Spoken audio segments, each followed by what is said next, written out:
Hi Danny, this is Amy. I'm going to try to teach you or show you how to do the kefir. I hope this video doesn't end up being too long for it.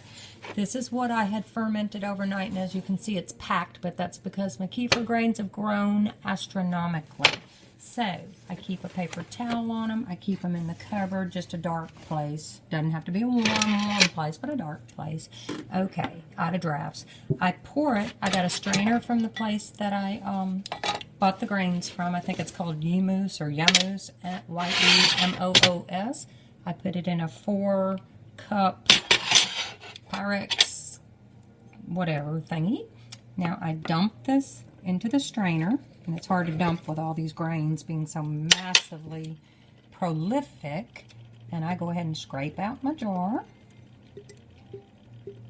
Alright, after I do that, I take my spatula or spoon or something, and I just start stirring this like crazy, trying to weed out the whey and the milk that has been fermented, leaving the grains behind. So I bought this strainer from them because it's what they recommended. I had other fine mesh strainers, but I figured, well, I'll go ahead and get theirs, and that way I can't go wrong. So I just did. So I think the whole package ended up costing me like 25 bucks. Anyway, so stirring, trying desperately to hurry so this video won't be too long for you. Once I stir, it looks pretty much like cottage cheese. I don't know if you can see that. I take my spatula and I scrape the bottom of my strainer because there's so much that clings that I stirred out. Clings, and I want to get every drop. If I'm going to go through this, I want to get every drop I can. Okay, once I do that, I take my jar, and I don't rinse the jar out. I just put the grains right back in.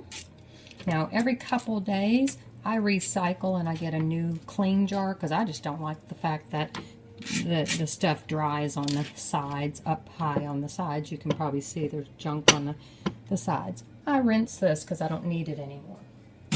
Okay, to this jar that I poured the grains in, I add 1 cup, 1 1/4 cup, somewhere around there. 100% whole milk. Oops, I did a 1.5 cups. I don't want quite that much. 100% whole milk. I think I had already told you, don't buy ultra pasteurized. If you can get raw milk, that's the best. If you can get organic, you're looking at the second best, as long as it's not ultra homogenized and ultra pasteurized. Okay, after I get through pouring my milk in there, you can cover it with cheesecloth. I do a paper towel, and I just stick it up here in my cabinet, dark and out of the way of drafts. This container, you'll notice it, is what I used to buy store-bought kefir in, and I keep a little paper towel with a rubber band on it. It is what I collected yesterday. I will shake it up just because of settling. Hold on, I'm getting a cup. And I will pour it in a cup. This is what I will drink today. I'll pour as much as I can out of there. There's stuff that builds up on the sides, and after a few days I'll recycle and get another one of these and put this, rinse it as best I can, get my finger around the inside of that lip where it collects up here and dries, and then wash it in the dishwasher. But today I won't do that. The stuff I collected from the strainer right here, I'm going to stir it up, get the whey and everything mixed in.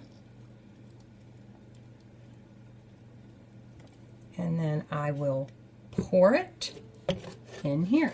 And that's a little tricky getting it in here. If I pour too fast, I guess I could use a funnel. I'm just too lazy. So I always just kind of wing it here, take my time as best I can. Sometimes I get distracted, look away, and then I pour it all down the side of the container. And of course, again, I scrape, because I don't like to waste any of this that I took the time to do. So this is a crash course on how it works. So if you were wanting to do this for you and for Chuck, then you'd need to do this twice in 2 different containers, I suppose.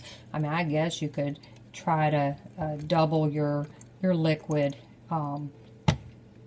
But as you could see, I have so many grains that build up but the liquid doesn't seem to build up. It just I still get about this is about 3/4 full. You can see the line.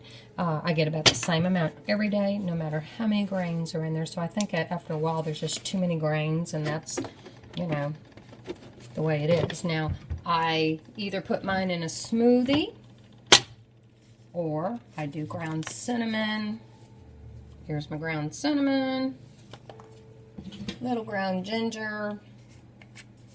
Oh gosh, I think sometimes I put vanilla flavoring. I think Mike does that as well. And then some stevia.